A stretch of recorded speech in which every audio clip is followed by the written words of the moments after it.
What's up, everyone? Vince here with On to the Next podcast. This is episode 2, guys, and I have special guest Luis Martinez. What an amazing story this guy has. Childhood friend of mine, and I am so privileged to have him on this podcast. So enjoy this one, guys. This is On to the Next.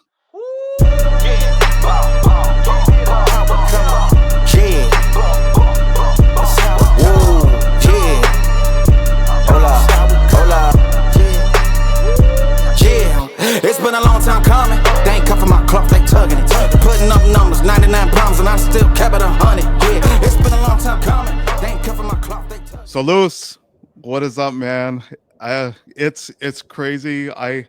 This is episode 2 for me, and man, this podcast has we talked offline. It's been a vision of mine, and I always tell when I've been talking to people, lining up people for this podcast, and I always tell them that in some way there's been inspirations throughout my life, people who have inspired me throughout my life, and what I've seen people do.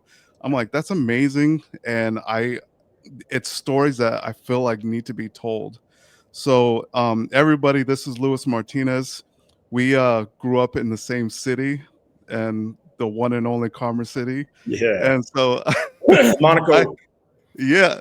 Yeah. So I mean, I kind of want you to just talk about what growing up, like. I want to start out just, of course, what growing up in that city meant to you, because I'll share with you what it meant to me, but I want to share because like growing up in a city like that, it's like I mean, everybody has their story about their city, but I want you to tell what like Carver City kind of meant to you growing up, and how some of the things that we'll talk about where you're at now later, but I just kind of want to talk how little things that kind of helped you along, and what um how it like molded you, you know. Absolutely. Yeah, absolutely. I appreciate you asking me too, and congratulations on this and your journey, and starting this podcast and just following your dreams, dude. And I commend people that do that, because I think that's what the world's built on, right? Like, that's the American dream, right? Like, as you follow your dreams and you do, Absolutely. and you make and you prove everybody wrong, right? And I think coming from where we come from, we're proving people wrong. It's because we're, as a society, when we grew up in Commerce City, man, we grew up and I'll be honest with you, man, we were poor Mexicans, right? Like, we were poor Mexicans when we went to other neighborhood, you know what I mean? Like, Yeah. And I've heard that term a lot, especially when I got into high school and we started driving ourselves to like Arvada, cruising and going out to Westy, and then ending up at some of them parties, and we weren't like everybody else out there. But you're in that box, and you don't see it when you're in that box. You don't see it, right? Because our strength are in our numbers, bro. Like, we all look like each other, right? Look at you and me right now. Right now, look at you and I. That's why I didn't wear a hat tonight, because I'm like, we talked about it earlier. It's like we put a pair of aviators on. We're either Pitbull, The Rock, or Vin Diesel. Or Vin Diesel. Yeah. No, you know what I mean? And so, like, people didn't look like us, but when we grew up in Commerce City, that's all we knew. Mm-hmm. And what I knew was a blue collar family. I saw my dad work really hard. You know what I mean? I saw other people, I saw all your parents work really hard. Right. And I think that's what made us survive in Commerce City, is because we were very close. Like, if there was a barbecue, everybody was at that barbecue, and it was what community was built on. If we were riding our bikes, in packs. It's because our parents were telling us, y'all don't go nowhere by yourself, and don't cross the tracks by yourself. You know what I mean? And so I think from an early age, I say this term a lot, and I use it in business now, is our strength is in our numbers, right? And that's like, who do you look to the left and who do you look to the right? And when we were growing up, I knew when I looked to my left and my right, I had dogs. Like, I had some, and they're still my dogs. Like, I went to lunch with all of them the other day, right? Yeah, and man. so that's Commerce City. It's hardworking. It's blue collar. You know what I mean? It's people were sharing. You know, I remember like getting in trouble with Joe. You know, like younger, and we were throwing rocks at cars and stuff. And Dude, mafiosos, bro. we both got our ass whooped by both our dads, dude. Like, Yeah, like I got yeah, whooped by my dad and Ramiro, and he got whooped by my dad and Ramiro, bro. Like, bro. And Joe's gonna be so excited to see you on this, because he kind of knew, but he's gonna be excited. He'll definitely have to listen because, I yeah, mean, we kind of grew up in the same circles. We weren't always like, I feel like me and you were always in passing. You know, yeah, we never absolutely. really like hung out as a crew. We were always in passing, but I feel like I still feel connected to you because Yeah. of that. You know, because we're in the same city. What so I grew up on Kearney Street. What street did you? I was right What, across from Joe, dude. Right, like I was across 72nd that Locust, right across the. I that's had right. that yard that faced the big playground in Monaco, That's right. and That's we used right. to play I football, remember. kick footballs over the street, and you know, Yep. and all that. Because my dad, you know, part of like the story, and like what would get into the Martinez Foundation is my dad and Arnold Perez, you know, helped really bring up CCYA, right, like football, Yeah. and he Yep. had all the equipment in his backyard. And so I remember football season come right around school when school was starting. That September was the coolest time of the year because it was football season, right? And Yeah. all the kids would come to my dad's house and we would issue it. You know, it would start out at like obviously our team first, and then you know it was like then 8U, 10, you know, 10U, 11U, 12U, 9, you know, all of them would come. And like I remember watching Chuck Ingram show up with Jason, you know, and then like barely like not knowing him. My dad, you know, was coaching, and those guys all coached with my dad, you know, Ernie, Chuck, you know, Yep. all those guys that just are a big part of Commerce City and bringing Commerce City and CCYA up, you know. And so it's just fond memories of like growing up right there. And the biggest thing about it though is I remember the kids would always come to our house because we had the football gear and stuff. And then my dad would always, I knew there were some kids that couldn't afford it, Mm-hmm. but they were playing anyway. And Yeah. so like cool, you know, I never made no bones about it. It didn't really affect me then as knowing what was happening now as an adult, you know what I mean? And so we'd have pizza parties all the time. And I knew that there were kids that didn't have, you know, a dad or something, you know, had single moms and stuff like that. And so the Yeah. kids would They're coming over for the food. They're like, hey man, free food. the food and the discipline, yo, like the food and the discipline. Like my Yep. dad was very disciplined with all the kids across the board. And everybody was grateful for that. I mean, back in the 80s, dude, you could get away with that shit. He didn't hit nobody, right? But he was very stern, and they knew where Big Lou was coming from, right? And Yep. so that's what I saw growing up. And it was community, it was tough love, but it was like you felt safe and you felt protected, right? Yeah. You And know, then, I just seen a clip of a current coach. And I don't know if you've seen this clip online. It's gone viral. ESPN has even played it. I think it was ESPN or one of the podcasters off of ESPN. And it was a coach just laying into this basketball team, pretty much calling them soft because there's not the I guess the toughness and the wherewithal to overcome just like a missed shot, you know, woo, just little things like that. Where back then, like if you're crying about something little as that, dude, go home and come back when either that or you're gonna be yanked across the field by your face mask or my dad would lose his cookies and throw his clipboard and spike it and break it, and there'd be fights on the sideline, and then everybody get back to playing football. you remember Coach Ty McCluskey? Oh yeah, he'd be spitting Uh, when he was oh talking. my Like, goodness. man. And so I don't know if you know he's passed on. Yeah, yeah. God rest his soul, but yeah, dude, I mean, you didn't want that guy in your face because your face was just full of spit and But you wanted him on you. But he had your dude, back. I loved that guy. Like everybody who was coached by him, they didn't want their spitting, but at the same time you did, you know, because And he was that's just intense, right? You were like, we took his truck, dude. We took his truck. Me, Mike Steele, John, Gabe. we got his keys and stole his truck. Oh my god. Went and filled it up full of papers and all kinds of shit and parked it on the 50-yard line of the football field. He was tearing up, he was crying, and Oh my god. he was sad, and then he got so mad. He was like, I'm calling the cops on you. It was hilarious. Yeah, we took his truck and parked it on the football field. It was Man. but I Right. mean, and that's what it was, right? Like you can't do that stuff today. I mean, you No. probably can in rural areas, I get, you know what I'm saying? But Yeah.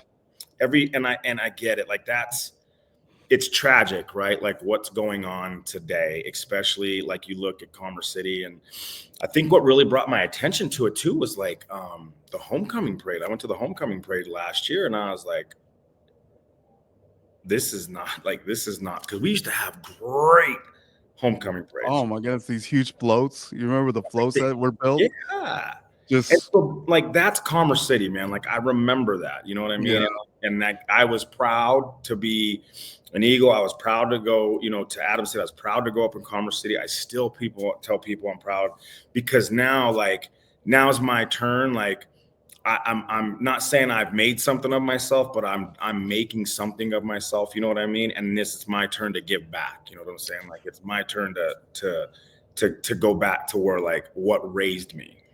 And I totally understand because I actually my sophomore year going into my junior year and senior year, I ended up graduating from Abraham Lincoln High School. Mm. And I had to move. I got myself in trouble. Yeah, yeah. I mean, I did some horrible things and got myself in trouble. Had to move. My mom was like, "You're moving with your dad," and but still, I would go back and still I call that home because yeah, that was my like friends from there. I do the podcast Kings of Monaco because those guys are my family. yeah, Those guys, and like you said, you still go to lunch with these guys, and because that lifelong of we're going to be running in these packs, and man, it meant so much. And like you said, it's really good. It's great what you're doing now to try and get that community yeah, back to where. But yeah, man, going through high school, I kind of want to talk about like the sports because I had a conversation with a lady, and she was a physicist, and I it was about the Super Bowl time, and she was I was asking if she was going to watch the Super Bowl, and she was like, "Oh, I don't ask me about sports. Sports are nothing but a waste of time for people." And I was like, I didn't say anything because I was like, she's just kind of it's almost ignorant to what sports have meant for so many people, and yeah, I know they meant a lot for you. So I kind of want to talk to you, like going through high school. We already started on your dad, yeah. but where that foundation began for you, because throughout your years you got yourself into some trouble, but to start out, that foundation was there, and kind of talk about what that meant to you. And I think because if you look back, right, like you look back where we grew up, like we weren't, and we talked about this a little bit the other night, like we weren't taught finance, we weren't taught economics. We weren't taught big things. We weren't taught to go build your portfolio. And I didn't realize what a portfolio was until I was like 40 some years old, bro. I'm gonna be Mhm. honest. Like I hear you. portfolio, like I was like, uh-huh. And so we weren't taught that stuff. You know what I mean? So what we were taught was survival. And I think Yeah. that's why we became so close, is because we were all fighting for the same thing. It was like to get to the next level. And our next levels weren't very far off, but it wasn't very advanced. And so, and I think like that's like with sports, I think why I saw a lot of kids in Commerce City, all that area, and low income areas across the country are trying to use that to get out, right? Like, Mhm. but it's hard because to play sports, I was blessed, and I'm still blessed to have my parents, right? My dad's 82 years old, my mom's 73, right? And so, um, so I'm blessed to have them still, but I was blessed to have them then. Yeah. And to be like, my dad knew if he wasn't tough on me, he knew exactly what was going to happen, right? Because I couldn't figure out when I was 12 years old why he wouldn't let me go stay down so and so's house. You know what I Yeah. mean? And now so and so, I know so and so has been in prison, and I know so and so, you know what I'm saying? So he saw something I didn't, and I was grateful for that they kept me out of those scrapes. You know what I mean? So, but being in sports and what sports did was taught me more than just how to throw a ball, hit a ball. You know what I mean? It taught me how to lose. It taught me the value of Mhm. failure. You know what I mean? Like, to get my ass back up. You know Yeah. what I mean? When I got knocked down, when I got told no, you know what I mean? Like, that's what sports to me is vital. Like, and I mean vital, like, hear that word vital, like a lifeline, right? Like, Yep. sports is vital and crucial to a lot of these kids growing up, because exactly what it is, it's development, it's education, it's skills, it's discipline, it's structure, you know, it's everything that kids crave and that I craved, right? Because if I wasn't going to get that, guess what? I was going to Yeah. go, you already know. You already There's know, right? plenty of other stuff in that city to get yourself Yeah, all into. you had to do was cross the tracks, bro, and they Yep. can follow you. You know what I'm saying? Like, and so Yep. you already know.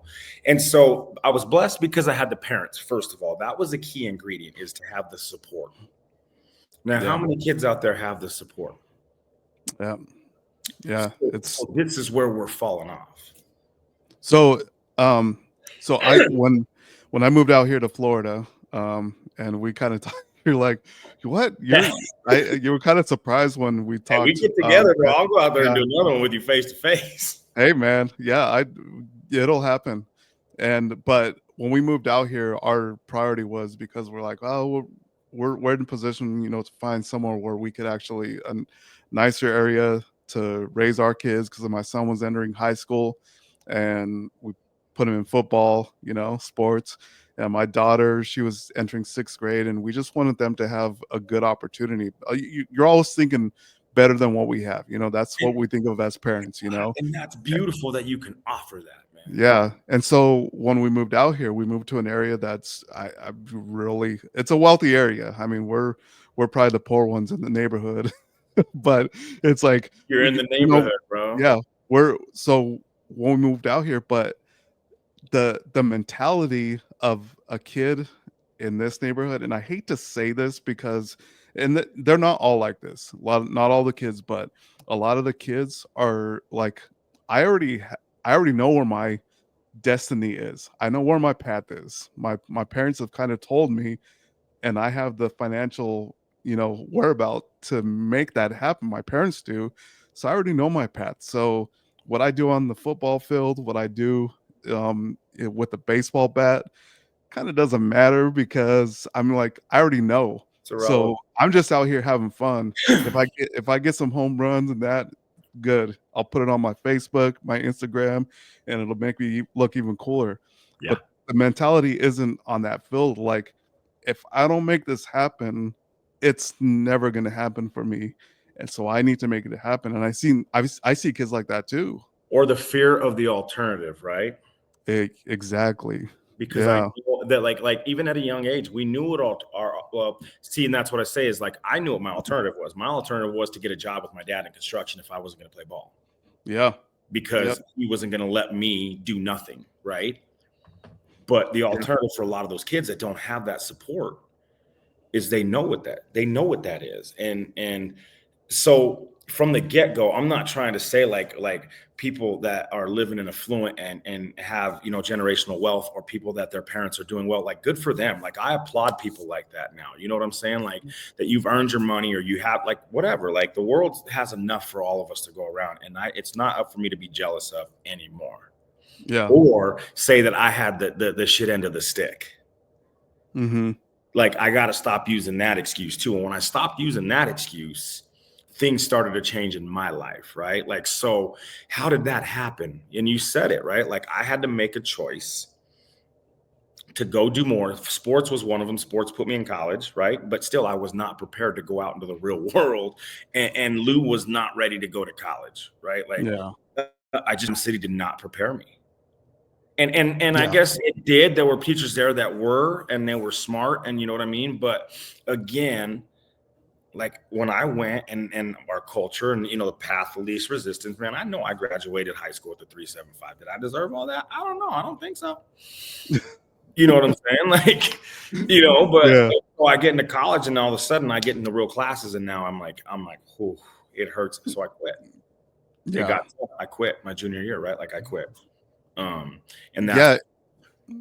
Yeah. And I want to go back to, and we're gonna get to that point where you're at, where you quit college, but um, there's still the structure of what has led up to this point, because your parents, they we and I've told this to the guys that we didn't feel like we were lower class, and we were talking about that earlier. I didn't feel like I was lower class in that point, because um everything was kind of, my family loved me, and yeah. my friends, we It had a wasn't great, until I left and saw yeah. outside of there, right? Yeah, and then everybody's kind of looking at you like, "Oh, you're from Commerce City? What?" And there's kind of like that stigmatism of, well, we know what class you belong in, 100%. and and those are the things that made it tough for you. So, um, I mean, I know that. So you get what? So what college did you end up going to at that time? So I went to Lamar Community College. I got a scholarship there. Yep. I had a lot of offers from D2 and D1. It's just that I couldn't get 18 on my ACT. You know Oh what I yeah. mean? And Yep. and part of it was because I took it 3 times. First Yeah. time I just wasn't ready. The other two I was hungover. Yeah. So Yeah. And you know that's yeah, and so so I a part of what the reason why I got in trouble in sophomore year going into my junior year was kind of a lot of that. What we're going to talk about with you. So my sophomore year, I me and John Bonello, we were playing safeties, and I was subbing in on varsity as a corner, and I'm like, I'm a sophomore playing varsity. We're like doing pretty good as a team, and so at that point you're like, oh, I'm like top dog now, in school. I'm starting to get a little popular, starting to do a lot more drinking. Me and a buddy ended up getting in trouble, going to malls, shoplifting, you know, and that's what essentially got me in trouble. My mom was like, it was my final straw, She's like, I got in trouble with the law, and she's like, you're going to your dad's. But sometimes when you don't get caught in a moment like that, things start going and going and going. And I kind of want you to uh, tell me about that path for you. God, dude. So, like I got, so same thing, right? Like November 5th, 1994, we played Skyview, and I had 14 solo tackles in a game, and it was something in a for solo tackles in a game, whatever. Anyways, we went out and celebrated that night. Well, celebrated and got my ass pulled over and got a DUI. So, that's part of that, right? We partied in high school, and you kind of took that into college, and now I kind of want to let you talk on that path, because we talked about how we had structure, but at the same time we're still in the city, and Yeah. we're still, I was still doing things. I grew up a Christian in a Christian family, Yeah. but there's always things that you still, as adolescence, even as an adult, you're still tempted to go out and do these things that it's just like, man, I Well, what did you see growing up what did I see, like with in our society? adults? Yeah. uh, I mean, partying, I mean, partying is like it's fun. Yeah, You know, it's I used to see guys hitting their women too a lot. yeah, You know what yeah. I mean? Like I grew up around Sunday barbecues. Like, you know what I mean? Like Sundays were Bronco Sundays. You know what I mean? Like it was based on what the Broncos won, dictated the like attitude of, Mm, you know what I mean? And crazy. Yeah. yeah, so like especially in those areas, like so it was partying. It was drinking. It was cultured. It was, we were taught to party and drink, right? So like that's I Hmm. think how we celebrate. Like I don't think we knew any different, Yeah. And so what it did though, here's what it did, right? Like to get to this story I'm going to talk to and like where my life took a turn is that it didn't. I didn't. I wasn't very good at emotional stuff. Hmm. I was very tough. I was very rugged. I was very, you know what I mean, machismo. Like, don't show that. Don't cry. Don't do this. You're from the hood. But it Yeah. was never, I'm sorry. It was never, that's my fault. It was never, you're right. I'm wrong. You know what I mean? Like compassion or someone like, oh, damn, I didn't mean to do that to you. That was not in our vocabulary. It wasn't in mine. You know what I mean? Yeah. My parents were very loving. I'm not saying it's from them. You know what I mean? But that just, that we were just tough. And so, like I said, November 5th, we played Skyview and great football game. It was great. We won and we went out and, we're drinking and one thing led to another and I got a DUI that night. You know what I mean? And so it did affect me. It did affect me in high school. It did affect, I'd like to tell people, now I'm in recovery, right? And obviously I got sober when I was 31. So you can do the timeline there, right? Like 17, first DUI, 31, there's your timeline. There's So that's a lot of like a lot of I'm good. destruction, dude. Yeah.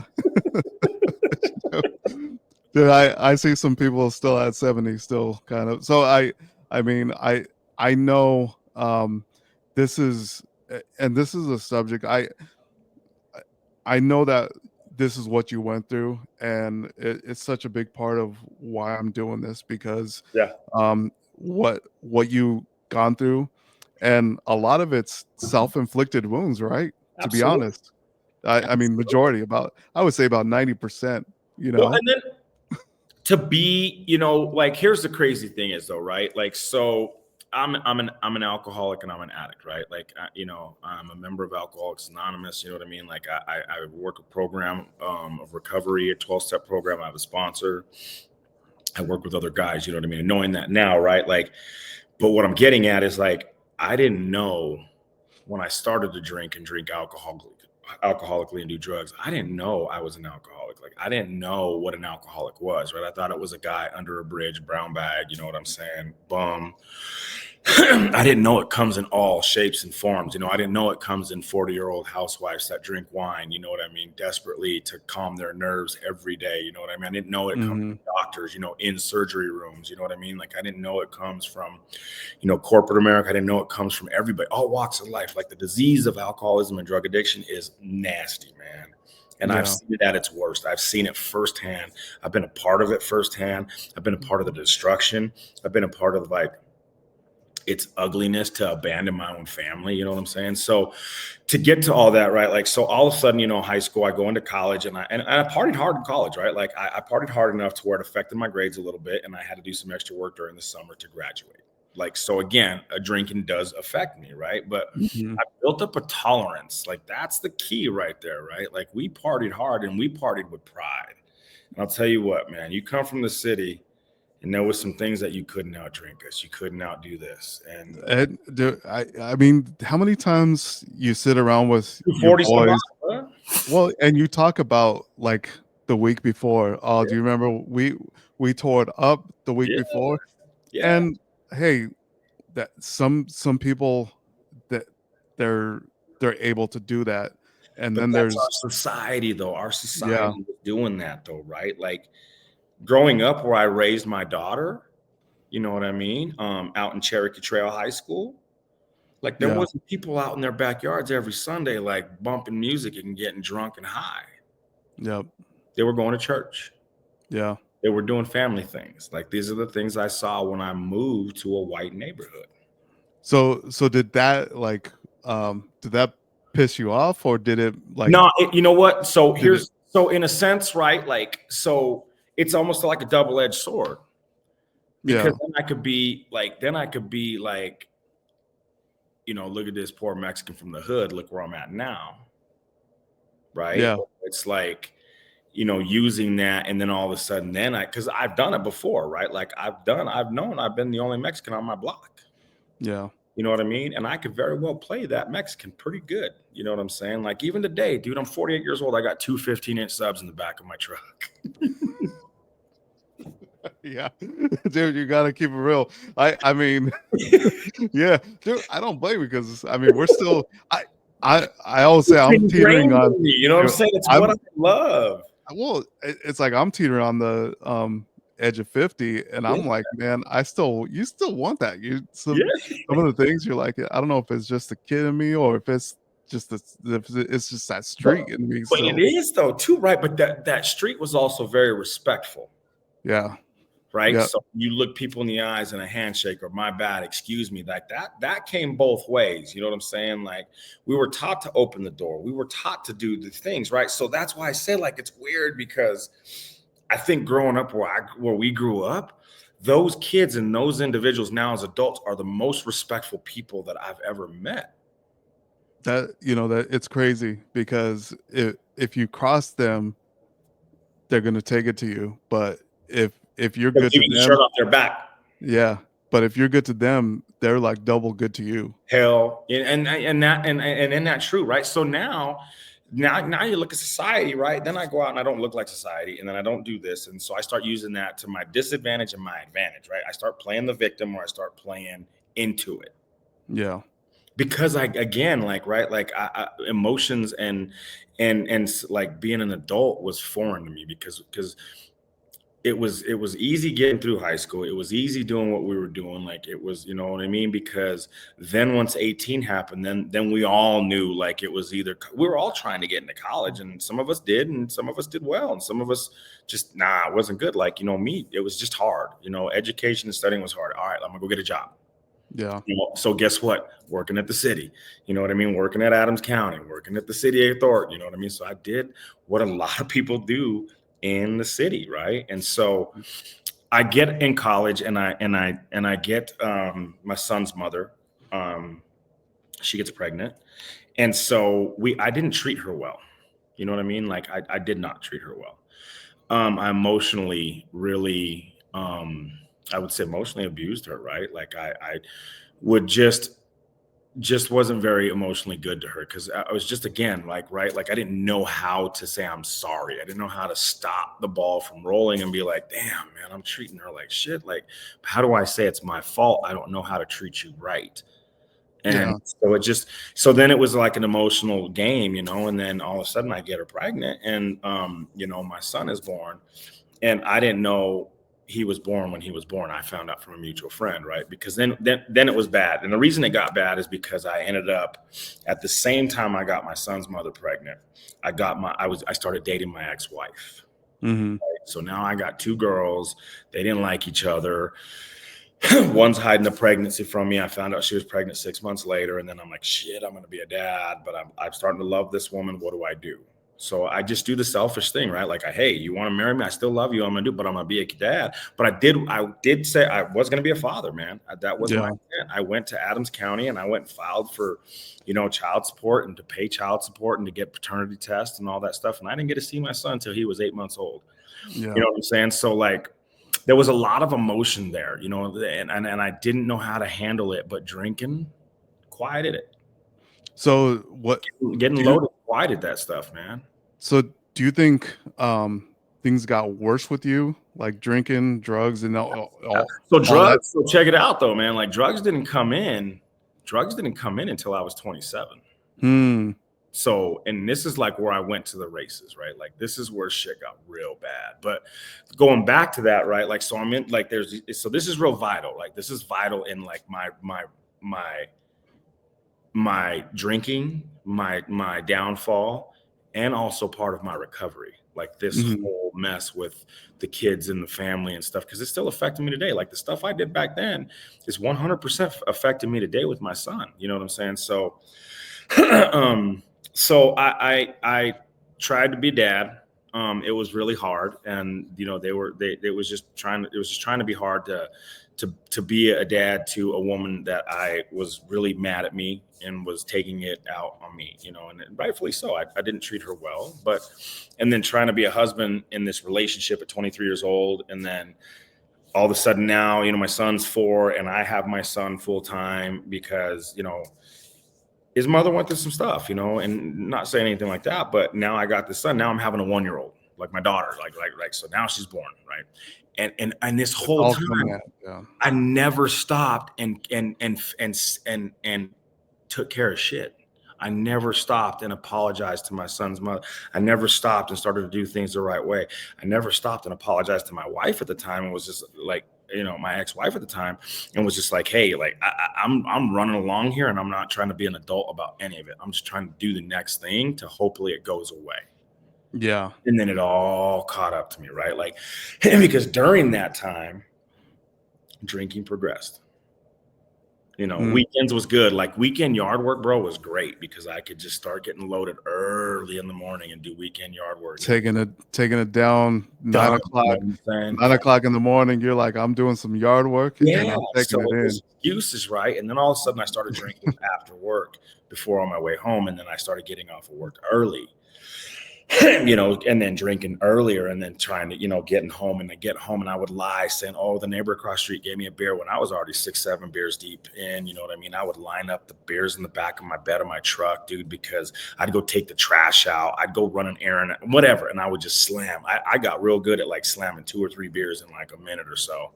And so it was hiding it, right? Because when I used to drink, like I didn't worry about like solving, or like how bad you treated me because it wasn't all my fault. You know what I'm saying? Like, I'm not trying to go out here and say like, hey, I was the bad guy and all these relationships were my fault. Hold on now. Like, yes, they had You knew 100% you 50-50. I'm not trying to say yeah. I was the bad person and I deserved, to be the bad person and they deserved all the, nah. That's Yeah. not, yeah. They were sick themselves, you know what I'm saying? And so that hurt and I didn't know how to solve it. So I drank.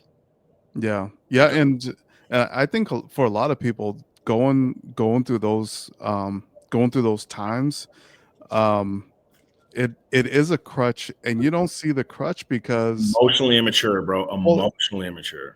that crutch is it's helping. You feel like 100% this is helping me get through the next day. I'm not arguing. I'm not giving you any shit. I'm not trying to cause relays with you. I get it. Like path of least resistant, like whatever. So I So you and this is disassociated why from just yeah, disassociated from life. and this is why you feel that it's not an issue because Yeah. it's helping me, with the daily stuff that I And then it becomes to a point where it doesn't work.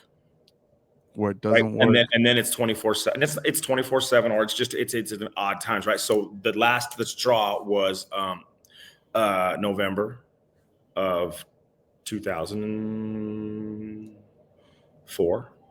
So so you're telling me it's in November when you're in high school. No. Right. Like everything happens in November, right? You're like, man, November is just that month for me. So No, I mean, I just remember the dates though, because it's that like it's vital in my dude, life. Right? it It's is. vital Yeah. in like pivot points on like what the destruction happened, right? So then you Yeah. go November, I think it was November 4th or 15th or something like one of those dates. Anyways, it was right there. And my ex-wife said, I'm gonna go to the gym. I was like, cool, whatever. Like, and I already had a plan. You know what I'm saying? My daughter was 1 year old. She went to the gym.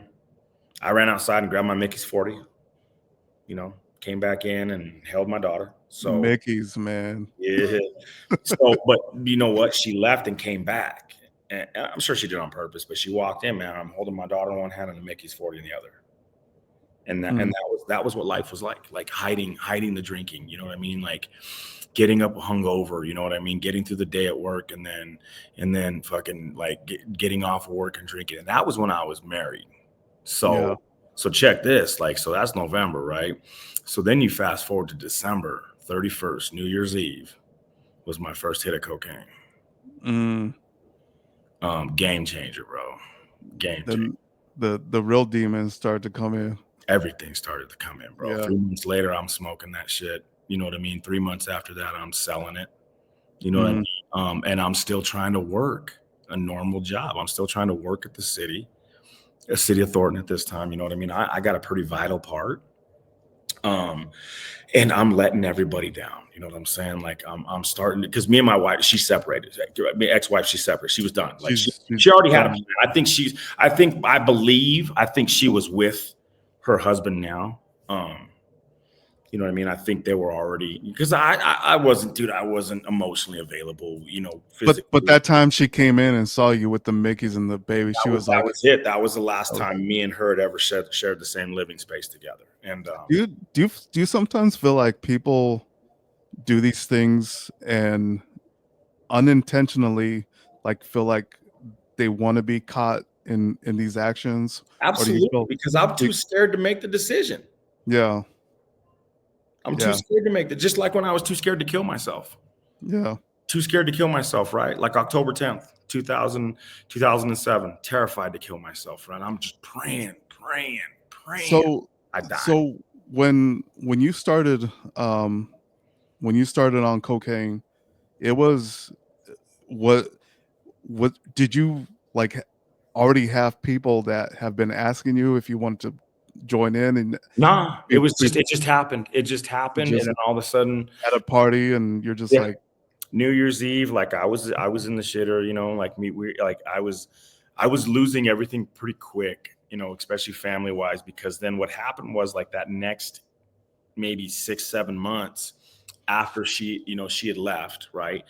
She left. I was like, no, no, no, no, no. You stay here. House here. You know, my daughter's bedroom's upstairs. Kids' bedroom's upstairs. You know what I mean? I'll leave. You know, I already had a plan. I already had a plan. I was out. Like I was to the races, bro. I was at my buddy's house that night, in Longmont, and I was already, you know, drinking and knew what was going to happen. And no, zero shits given about my daughter and my son and my family. So my eye was on the prize of like how I could just figure this out and party, right? So, you mhm, know, fast forward, I go through, all of a sudden I'm smoking, I'm selling it, and I'm working at the city of Thornton. And pretty soon, like it's my weekends with the kids, right? Like now I go to a weekend dad. You know, I got two kids from two different moms. These two women did not like each other, so I had to like really work really hard to like get the schedule together to get the kids at the same time. And I'd get them, and Friday night, cool. My parents would watch them. I was gone, dude. They didn't see me till Sunday. mm. You know what I mean? And like So you were on your weekends. You were like, hey, mom, dipping, dad, you yeah, go ahead and spend some time with the grandkids. dipping. And so I was angry, dude. Like I was angry. So like I was to a point where I was so angry. Like my parents were enjoying having the kids, but they were terrified to tell me like, hey man, get your shit together and watch your kids. You know what I mean? I remember one day I'd come home and we had the kids, and I was a bender for 3 days, dude. And I finally got home and I was like, I can't wait to sleep. And my dad's like, your kids are here. And I was out on the couch, and my dad, I thought he broke my foot. I thought he Mm, snapped my ankle. He pulled, like, he smacked my foot so hard over the edge of the couch. And he's like, get your disgusting ass up and take care of your kids. And I was like, damn. And that didn't even phase me. Nothing. You yeah. know, like I was like, cool. I hope this hurries up and gets over so they can go back and I can go back to like my newfound life. And my newfound life was strip clubs, you know what I mean? Fast women and Mm-hmm.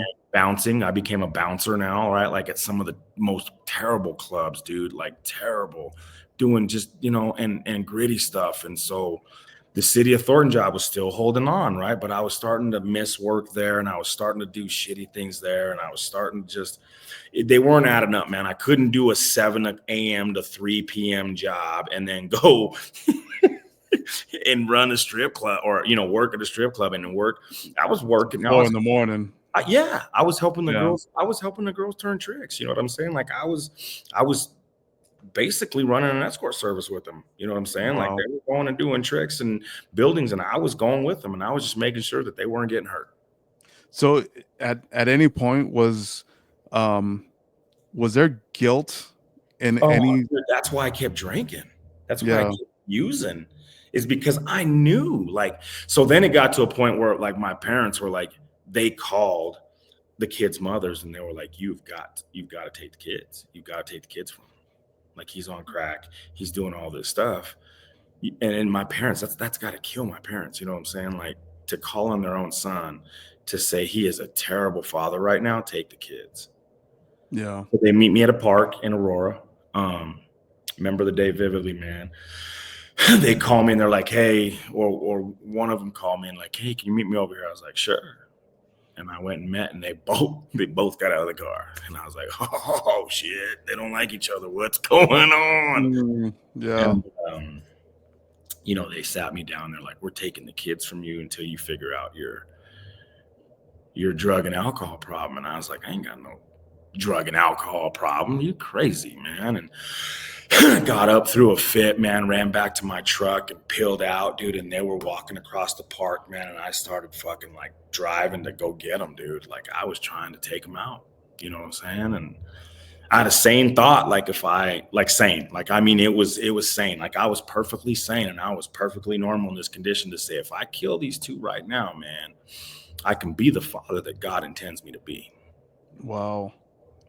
Logic on that was my reality. wow. And I'm not saying it was made up or nothing. That was my reality, bro. Well, it's the logic of an addict of Yeah. man.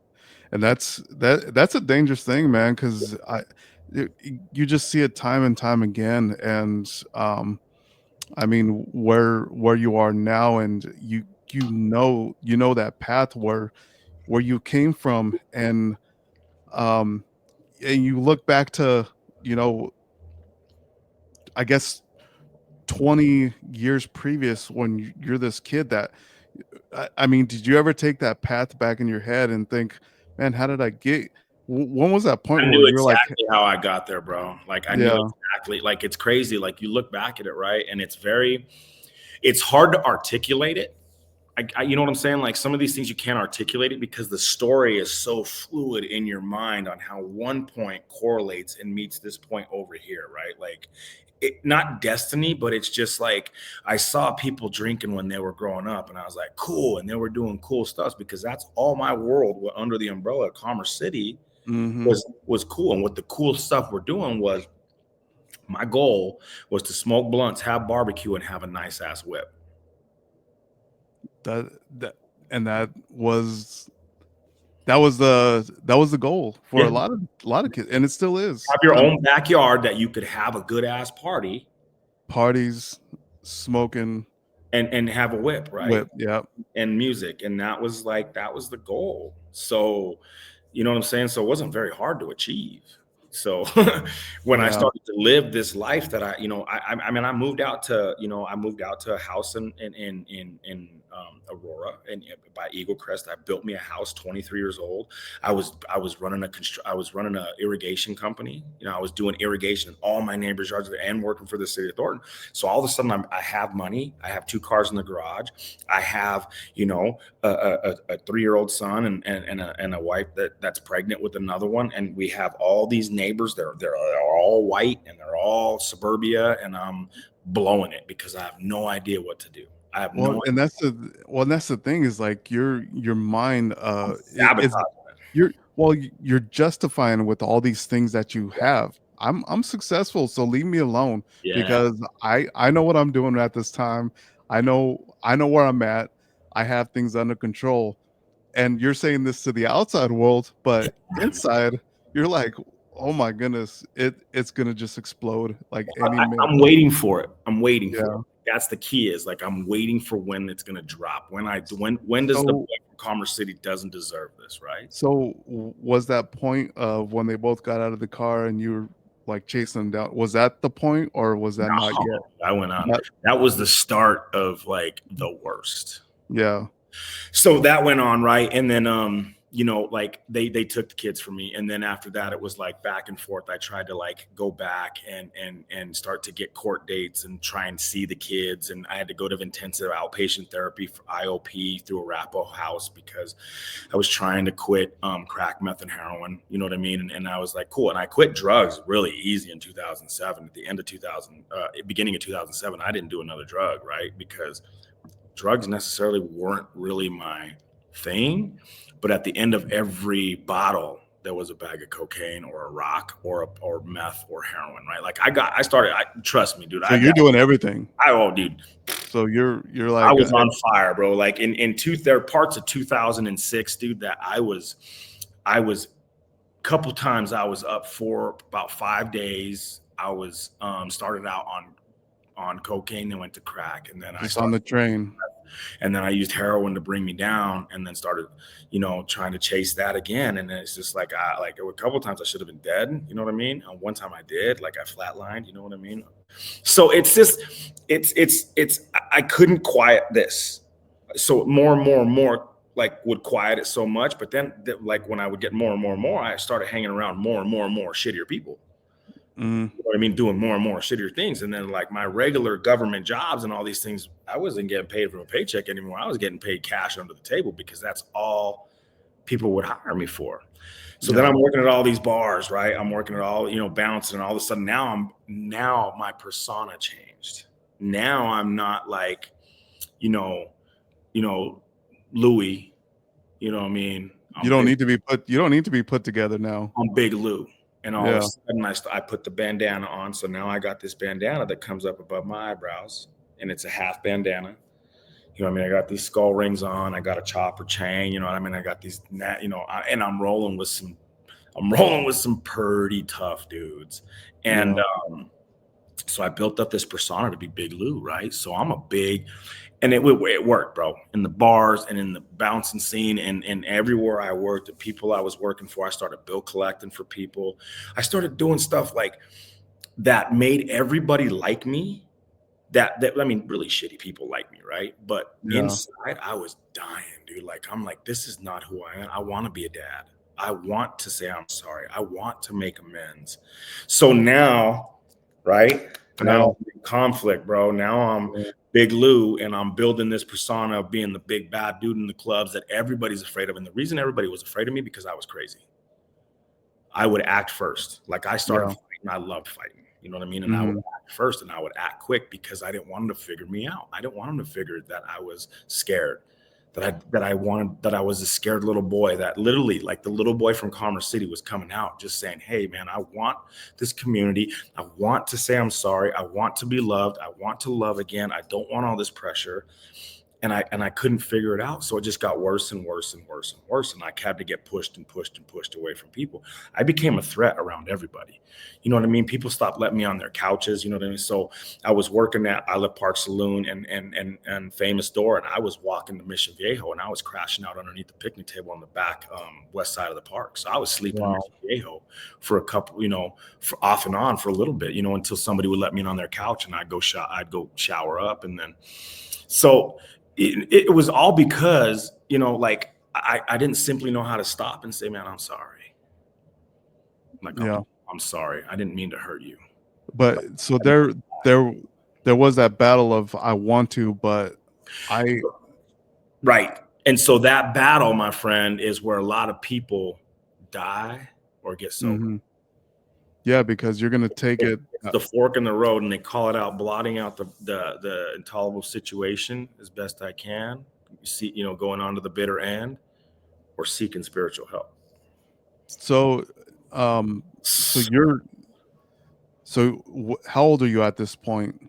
So I'm a mess, man. I'm 29 years old. I don't got the kids. I was trying to see my daughter through the Carla Center, right? Like it's a center where they drop her off and I go show up, and then I get to see her for 3 hours. I leave, and then her mom picks her up. It's all supervised. Monitored, yeah. And I blew that because I showed up hammered and about 40 minutes late one time, man. My daughter crying on my lap. You know what I mean? Like, yeah. Like my daughter's, he was 5 years old at the time, something like that. Yeah. Sitting on my lap, like crying and just looking at my face. And she's like, I love you. And I'm like, I want to die. You know what I mean? Yeah. So that's the shit I put my family through, right? So then so then we go 2007, right? So then I'm at the worst, you know, I quit doing drugs, but I'm drinking. So it's the end of 2007. Like nobody knows where I'm at. Like I'm caught up in this hotel over a apartment with a girl that's let me stay there. And so for about 3 weeks, bro, like I'm bleeding out, right? Like I'm waking up every morning with blood all over the pillow. Like I'm bleeding out through like my mouth. Wow. I'm pooping blood, peeing blood.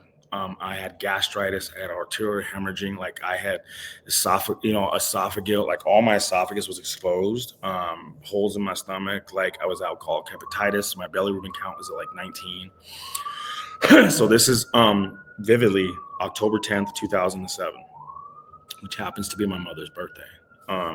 There was this profuse pounding at this door, and I was like, what's going on? And so all I was doing for those couple of weeks was getting up, taking a shower, hiding the blood, and watching the same movies over and over again. And the movies were 300, the one with Mark Wahlberg where he plays for Philadelphia, Invincible. Invincible, and Armageddon. Yeah. Those three movies, I can't watch them too much today. Because I sat in that apartment trying to die, right? Like I was dying, and I couldn't call anybody. I was just trying. I kept drinking. I get up. I was drinking almost 2 1.75s of vodka a day, 2 handles. Wow. I was waking up. I was going out in the parking lot, and I was kicking windows in. I was stealing change to walk across the street to get $16 to buy 2 handles of vodka, bro. Wow. And then my parents came and did an intervention on me because that like the lady I was living with called everybody and said, he's going to die. Get him out of my place, please, or figure it out. He's going to die. So they came and got me, and they were like, we need you to come home. And I like spit blood right in front of them. I was like, I got to go to the hospital. I can't go home. So they took me to Aurora South, over there at Potomac. It was in the emergency room, waiting room. And like, they didn't even like make me wait. Like there was a nurse that came out and said, oh my God, like they got me in bed and rushed me back. They stopped. I had to use the restroom. It was all blood. The guy's like, man, how long have you been doing this? And I was like, about a month. And he's like, the look on his face was like you should be dead right now. So that comment came in about another 5 minutes, right? Because I'm sitting there, then I go into the room and everybody's freaking out. And the nurse comes in and she's looking at me. She's like, how long have you been living like this? And I was like, am I going to die? And she's like, I'm surprised you're not dead yet, honey. And then that's all I remember.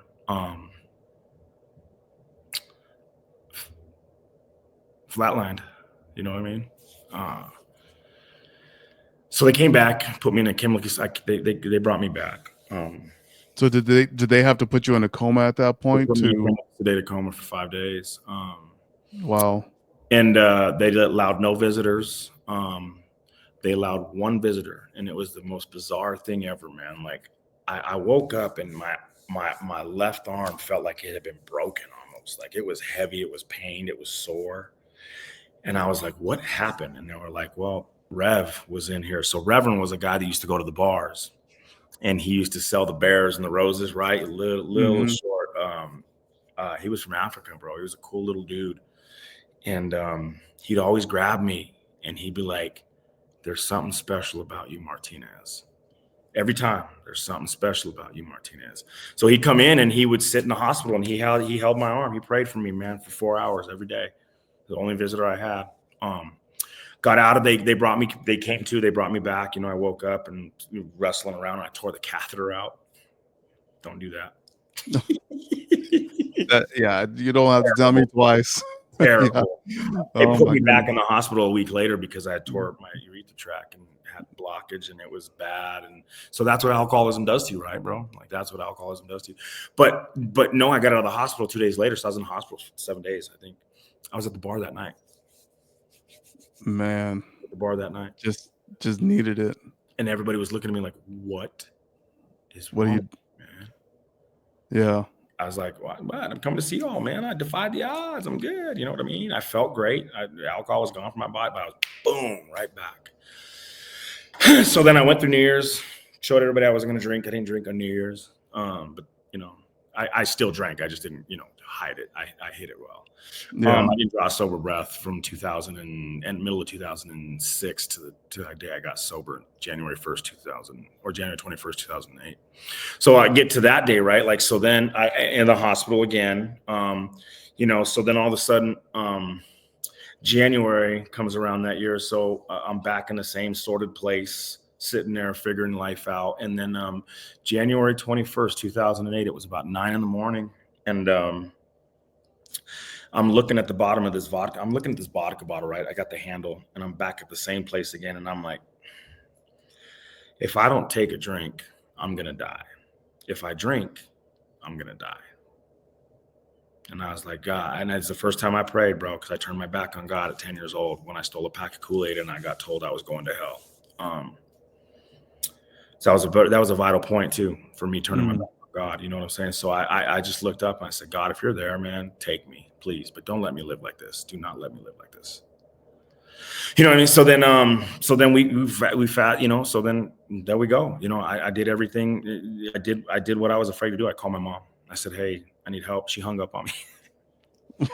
my, my, my, Well, how many times did you make that call before? My parents. I was killing my parents. Yeah. I was killing them. So then, so she calls me back, or my dad calls me, comes and get me, right? And so I go downstairs and try and get showered up at their house. I remember there was Meat Lovers Pizza, thin crust Meat Lovers Pizza from Pizza Hut. I remember it vividly. I tried to eat a bite, couldn't do it.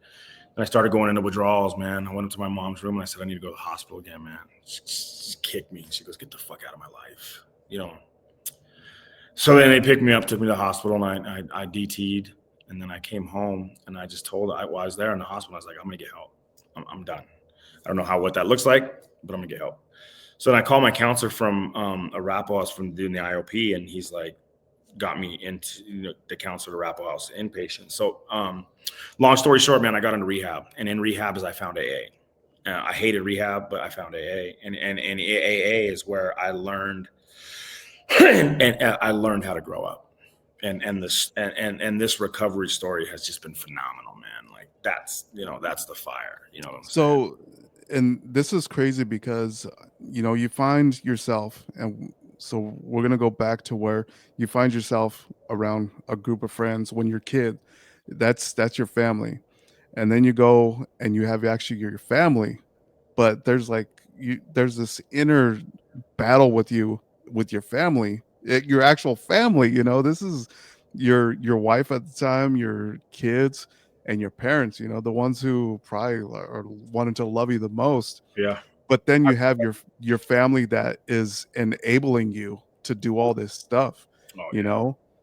And that family, it's like, man, the ones who are like almost tearing you up and pushing you, helping you push your limits. And because I was a good person to be around. I was a very resourceful person. I was Big Lou, man. yeah, and well, and so people love you, and you love that. But then you got your family, and this is what I've heard about people who have done AA, because it's a family that because everybody's gone through what you went through. Some not as bad, but some even worse. But there's a relatability, and so it's comfortable because now you're not alone in this. Right. And I always think about these times, because I've had moments in my life where it's like I gotta take that pivot, and you're like, this is my on to the next moment, because if I don't do that, I'm done. Like you said, I'm done if I don't do this. So you're on to the next. And how was that, like, moving forward for you? Because there's a lot of factors for you. I mean, you're not by yourself in this. You have a daughter. I mean, you have two ex spouses, a son, that that there's a lot of relationships for you to mend. So um how is moving forward, starting out, and how hard was it, like, at that point? So I remember talking to my sponsor, and I was like, man, I need to get my kids back. I need to get a job. I need to get a girlfriend. I need to get a car. You know what I mean? I need, because when you get sober and you start removing alcohol from your life and you're bored, you got a Yeah. lot of free time. You know what I mean? And so I spent a lot of time in recovery. I spent a lot of time in the rooms, and what I did is what I loved about the rooms is that there were people in there sharing how they lost their kids and how they got them back, and Hope. that's what that showed me. Yeah. And so that was the process I went through, you know what I mean, doing the 12 steps.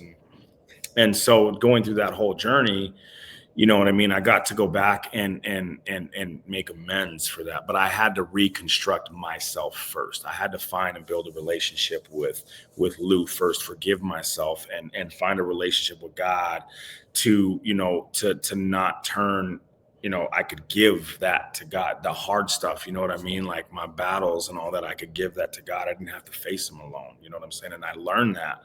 And I learned that to sitting down with other men and sharing the truths and sharing the deepest, darkest secrets. You know what I'm saying? And so then I got to go back and try and reconcile the past. And it did. I got to sit down and I got to face, my kids' mothers, and I got to face my parents, and I got to face my kids, and I got to make these amends. You know what I mean? And so, fast forward, I'm getting the kids back. You know what I mean? I'm getting the kids back. First of all, I got my daughter back 4 hours supervised on a Sunday.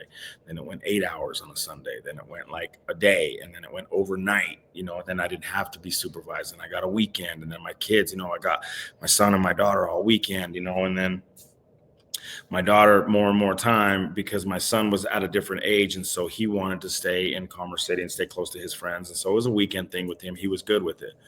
and Mhm. this is where it comes in, is where it's hard, is that like my relationship with my daughter is much closer than my son, and that's just all due to like the fact that like me and his mom didn't get along. We did, but I had hurt her. She was pretty resentful at me. You know what I mean? And so Yeah. so Yeah. it played out in their family and stuff like that. And I don't blame my son for being mad, at me today. But we had amended. I had mended these relationships, right? Like I had mended it. And my son's mother, she passed when he was 15. She passed from cancer. Mm. Um, and I was there, at the house, and I got to say goodbye and to help support my son. And it was always weird. It was always hard, you know what I mean? Because I never got to fully engage with him because of what she held him against with me. And I'm not saying that was her fault. It's just what she did the best she could. You know what I mean? But it really took its toll on me and my son. But we were together, and I really tried to support him after she passed, and I tried to help him do the things that he wanted to do. And it almost was like not enough, or it wasn't too late. You know what I mean? Saying, because then he turned 18, and we were really good, and and he was going on and being a young adult, and my daughter was growing up. So now my daughter's my attention was on my daughter, right? Like she's becoming this high school athlete, she's becoming a college athlete, and or working on scholarships. And now I'm coaching her. So my relationship with my daughter was really, really building, and my son saw this. You know what I mean? I think that's it really hurt him and affected him. And now we're correlating all the stuff of me being, he was a little older when I dipped out. Affect Yeah. a lot different, you know what I mean? So Absolutely. fast Yeah. forward, I'm building this life. I'm learning how to, be an adult and getting good, I got a job at the government, the mint, you know what I mean? When I first got sober, man, I had to work at Koala Bear Care on a rivet line. It's the only job I could get, you know what I mean? But then I got a job at the government, and I'm building my family up, and now I'm trying to get my own apartment, my own townhouse with my wife, with my soon to be wife. I met her in recovery. You know what I mean? I'm 2.5 years sober now. I meet this lady who's 37 days sober, man, and she's got a story crazier than mine. And we're like, holy shit, how are we figuring this out? And life gets crazy, you know what I'm saying? And I'm learning how to grow Yeah. up, learning how to patch things together. I'm learning how to but the key is I'm learning how to forgive myself. I'm learning how to forgive others, and I'm learning how to take it one day at a time. You know what I'm saying? And so then building this life up, and now I'm kind of back into this routine of being a dad, and being getting the house, and doing a 40-hour work week, and so then the kids are getting older, and I'm just like, there's something more.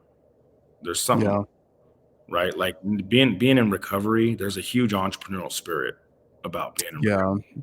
Well, I and that's one thing about a lot of people who do have an addictive personality. There's you know that there's you're always hungry for something, and when you're able to use that for something that is in a positive direction, in your case what you're doing right now, and I wanted you to talk about Yeah. what you got going on right now, because it's a great thing. We briefly talked about what you're doing, but it's like stemming back to where your roots started with when we were talking about with with sports, Yeah. and what you've seen, how it could affect somebody and hopefully not take that path. So I mean, kind of talk about what you got going on right now. Yeah. So, like moving forward, going through that and like growing up and like figuring out how to like live a life sober, right? Like there's just so much clarity and there's so much more. And so that's what I saw was more. And so I started to become an entrepreneur, and I, started my own business. And my wife started her business, 9 years ago as a florist. She's been doing floor work, excuse me, she's been doing floor work for 20 some years. Beautiful stuff. I see it online, man, and you guys do a great job. I know she's Thank you. the, but you guys do an amazing job. So that's like where it comes together, right? Like, so then I Yeah. was like, there's more, so there's more, there's more, there's more. I want more. I want more for my family. So I was like, all right, I'm gonna start my own business. And I went out on a limb and I started a business in the wedding event industry that helps support florists and vendors. And we're the labor side, right? And so Mhm. that's kind of where I saw a need in that, and I started to support my wife's company, and she started to grow, and then and it's opened doors for us. And so now we became business partners, and so that led me into like what my passion is, right, is the Martinez Foundation. And that's like all ties everything together, right? Like going back to when we were kids and I saw my dad feeding these kids pizza and I saw him giving them free uniforms, is because they couldn't afford it and they weren't getting food, Mhm. right? And now you look at the generational cycle, like a lot of those kids are doing the same thing with their kids now. Like they're stuck in Commerce City, you know what I'm saying? They're struggling paying, getting a good job, like some of them dropped out, you know what I mean? Some of them got GEDs, some of them did go to college and dropped out too, but it's just they're stuck in this generational cycle. And so their kids are stuck in this generational cycle. And you see it in Commerce City, and you see it like they're the same things happen in there, like nothing's changed in there, right? And so what I saw was the kids that were going hungry were getting in trouble. You know what I mean? They were getting in trouble. And the kids that weren't playing sports, weren't supervised, they were getting in trouble. And it affected who they are as adults. And that's because it's a generational societal thing where we grew up, man. And that's not fair. You know what I'm saying? So moving forward, like now it's like now I've got this ability, and now my passion's growing. And I started my sports facility, Next Level Athletics Foundation. And I remember this guy came in there and he's like, hey man, can my team rent a tunnel from you? And I was like, sure. And I told him the price of it. And he's like, I'll see if they can get it. And I was like, all right. And I didn't think, as a sports team, man, in one tunnel, that $60 isn't that steep. You know what I mean? Yeah. So I saw these kids coming in, they were handing them $5. There was about 4 or 5 of them handing them $5. And then this one kid came in and handed him $2. And he's like, can I still hit, coach? And they were a 10U team. And I was like, absolutely. Like, you tell that kid, whatever, anytime he comes in here, you set a time, we pick the time, and your team comes in here and they hit on me. You can afford it, you can afford whatever, but they hit on me. Like, Mhm. so it started my mind thinking of like, let's start a nonprofit of where I can scholarship these kids to participate in sports. Yeah. And so, all the long, it started out back then 3 years ago as Next Level Athletics Foundation. And then I went through some business stuff with that, and it kind of fell apart. And, trials and tribulations through business, man, has really been tough with all that stuff. But it led me to where I am today in the Martinez Foundation, right? And so my heart lies within Commerce City, man. And what I want and what I'm seeing is that there's a direct correlation between kids that are going hungry, getting in trouble, and kids that aren't playing sports unsupervised are getting in trouble, man. And that's just because it's the resources aren't aplenty, and it's a society thing, right? Like, so So I want to stop that, man. I want to help break that cycle, and I want to help make an impact in Commerce City. And so with the Martinez Foundation, man, I'm starting, so I got 5 initiatives. And the first initiative is Nourish Our Future, man. Like, and it's a community food program. You know what I mean? We want to do meal distributions. We want to create a weekend backpack program where these kids can come in and get backpacks, and they go home and they have food and they have the resources on the weekends, that like they don't have to go search for food. They don't have to like go break the damn law and still, because Yeah. hungry and their brain's not getting nourished and the fat's eating away and they make bad decisions. You know what I'm saying? Like, we could go on and on about the study behind it, but it's obvious. Like, you can see it, right? Yeah. I don't need a statistic to tell me that a kid that's hungry is going to get in trouble. I man, You know what I'm man, saying? So, I'm so glad I I came to you for the reason of you telling your story, but I it just I mean, as we're talking, I'm like, man, I can't stop but smiling, man, because seeing what where you've come from and what you're doing, and to take knowing um knowing that other kids and other people could be um influenced and put a part of something that's greater than them, yeah, and knowing that I mean, just you taking the time and the effort, because I mean, like you said, there's not a lot of kids who have that attention or yeah, have that and I feel bad because sometimes it is a generational curse that happens with a lot of these young kids, that they're not able to break it because yeah. they don't know where to go. But Well, with not only yeah, that, like, nowhere to go, but have influences around them that's real, not something on yeah, social media, but something around them that's real, and like that's a guided path that's like real. Yeah, you can get great and creative on social media and make a ton of money, yeah, but that's for a very small percentage of people, man. Like, my thinking isn't about what these people are thinking, right? Like, so, and that's what I want to do. I want to help create that impact, and I want to be able to provide every kid in not only Commerce City but the state. You know what I mean? And that they don't have to worry about food on a weekend and worry about where that's going to come from. You know what I mean? And then next, the other one is like, the next initiative is Play It Forward. It's a sports initiative, right? Like, so we create programs for these kids that they don't have to worry about paying for it. Their family doesn't have to worry about paying for it. We're looking at transportation to get them there. You know what I mean? We're looking at the resources, the equipment that they need. But doing all that, right? Like, but what sports does, right, is it builds discipline, right? It builds mentorship, it builds structure, it builds like what sports does, and what it did for me, and what I know what it does for kids. I coach, right? Like, I own 5280 fast pitch, man. I coach, I work with 50 hitters a week. yeah, You know what I mean? And I work with, most of these kids are privileged kids, like they can afford this and they're getting this luxury, right? But the luxury that they're getting is me instilling in them how great they're going to be, telling them that they're champions, telling them that there's a bigger life out there. They're showing them that there's money that's beyond their wildest dreams, showing them that there's goals that they can't be stopped, right? Like, that's me instilling that mm, in them.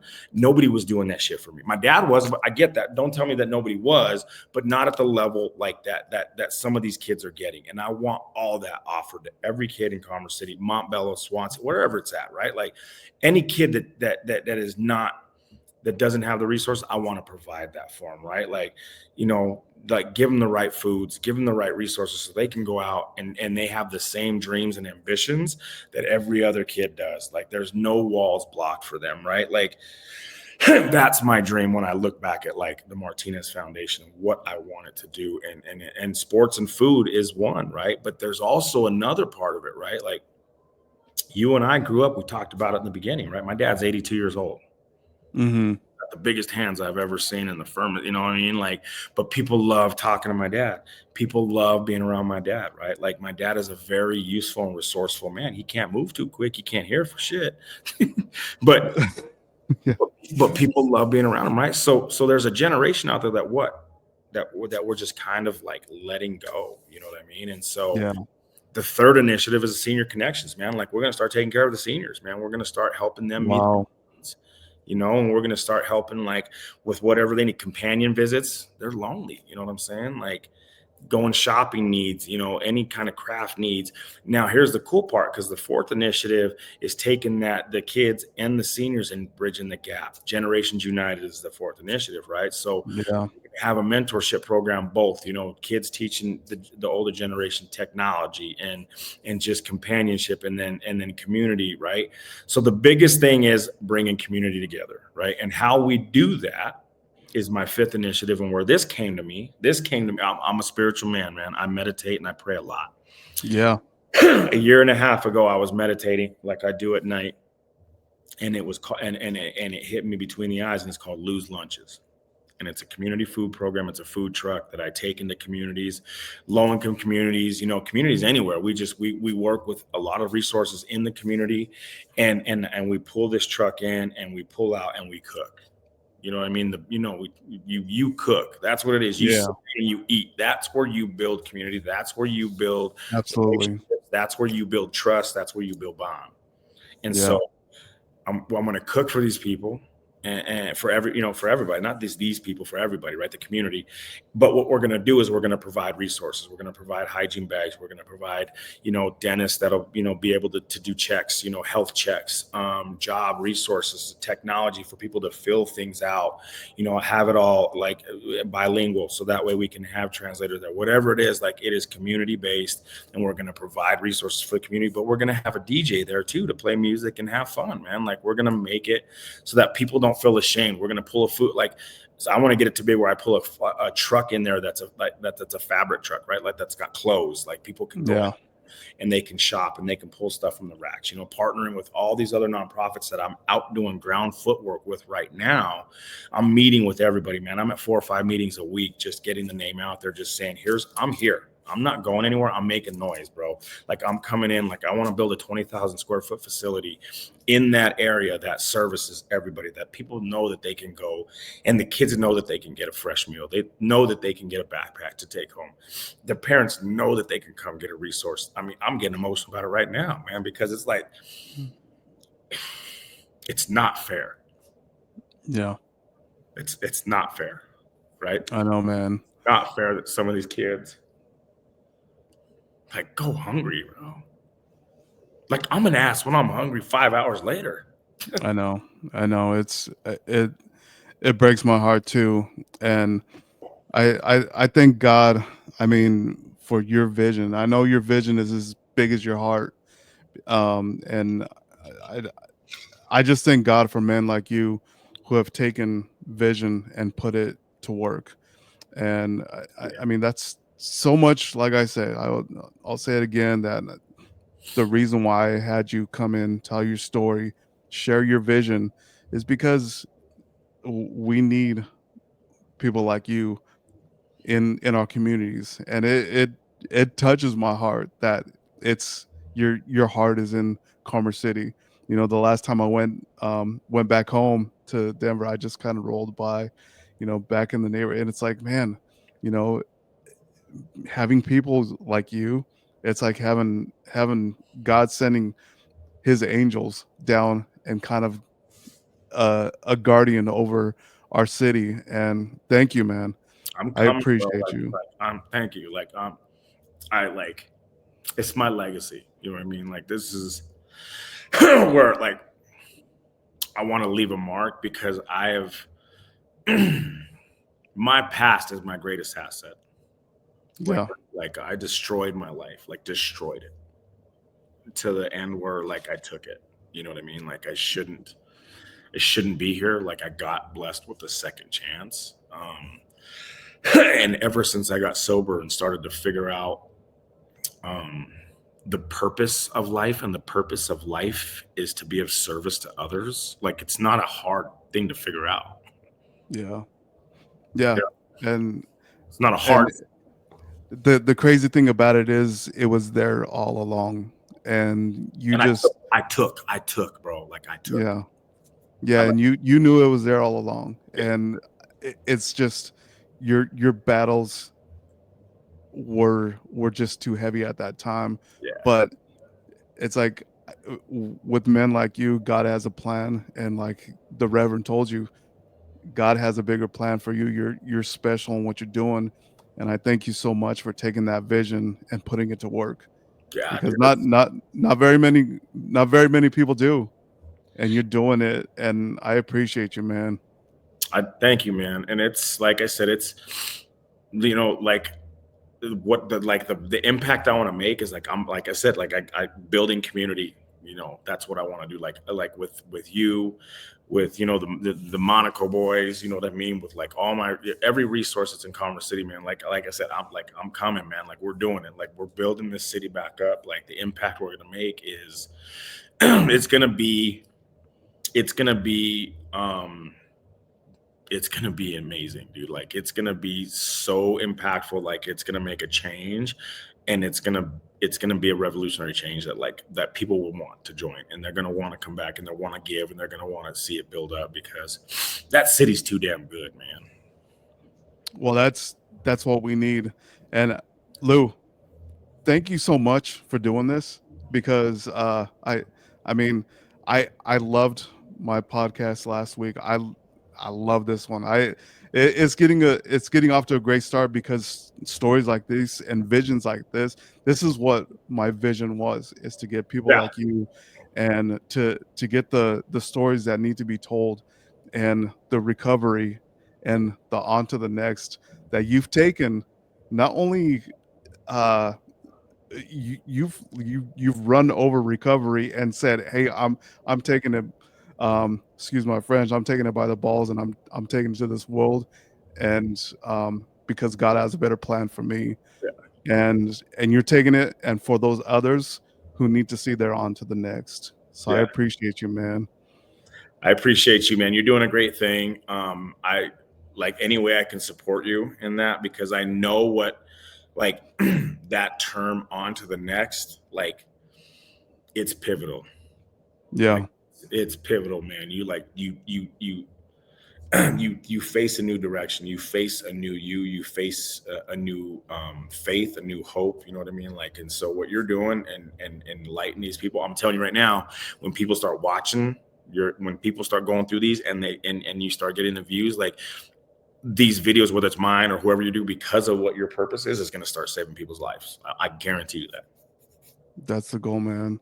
So everybody, please like, follow, subscribe, and share this, because I know you're gonna love it, and somebody else out there needs to hear this. So thank you, Lou, and thanks everybody for listening to On to the Next. Yeah. Thank you, brother, man. I appreciate you. Yeah. Play, play, play, play, play. Put on, yeah.